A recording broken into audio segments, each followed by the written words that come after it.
ریاستی سطح کا گستاخ ہے ملعون میکرون، اس کے ساتھ جو جفے ڈالے وہ اس ملک کا وزیر اعظم نہیں رہ سکتا، بالکل نہیں رہ سکتا۔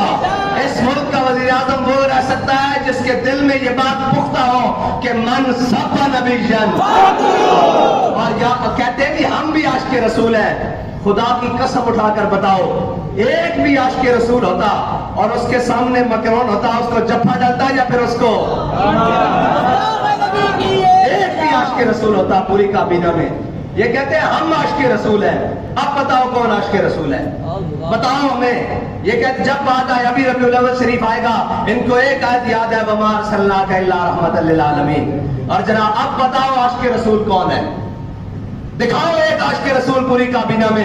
وہ سارے لامتی بیٹھ کر اس کے ساتھ جفے ڈال رہے ہیں۔ اس کا مطلب ہے کہ غیرت تو ان کے اندر ہے ہی نہیں، اور جس کے دل کے اندر اپنے نبی کی غیرت نہیں، وہ کائنات کا سب سے بڑا بے غیرت ہے۔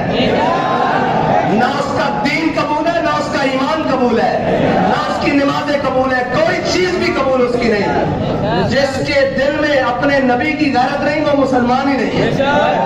اور جو اتنے بڑے گستاخ کے سامنے بیٹھ کر اس کے ساتھ تعلق داریاں کی بات کرے وہ مسلمان ہو ہی نہیں سکتا، اور جو مسلمان نہیں وہ اس ملک کا وزیر اعظم نہیں ہو سکتا۔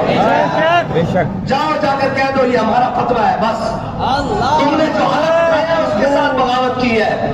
اس حلف کے اندر لکھا ہوا ہے میں حضور کو بحیثیت خاتم النبیین مانتا ہوں۔ اگر تو حضور کے ساتھ محبت رکھتا ہے اور حضور کے دشمنوں کے ساتھ دشمنی نہیں رکھتا تو مسلمان ہی نہیں ہے۔ وہ مسلمان ہی نہیں ہے جو حضور کے دشمنوں کے ساتھ دشمنی نہیں رکھتا، اور پاکستان کے آئین کے مطابق تو وزیر اعظم رہ ہی نہیں سکتا۔